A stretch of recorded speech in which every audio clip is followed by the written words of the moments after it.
very faint, but it wasn't echo. It wasn't wind.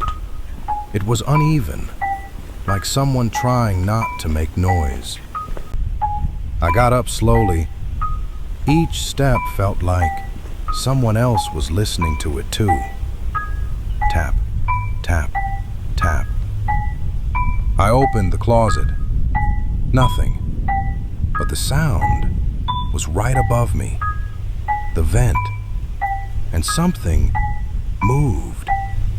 I didn't see it clearly, just a shadow passing behind it. Fast.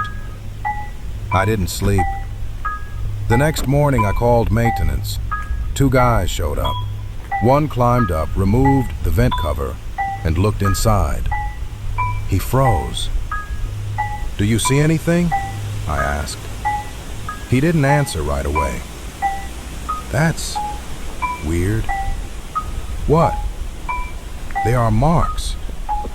"What kind?" "Like hands from the inside."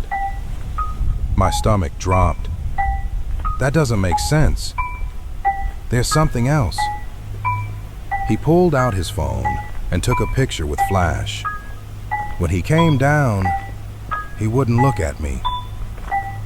"Look, in the photo, you could see inside the duct. Dust, darkness, and in the back, 2 marks, parallel, like hands.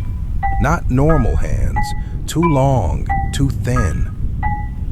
Could it be an animal? Animals don't climb like that and don't leave that. Then what is it?" He didn't answer.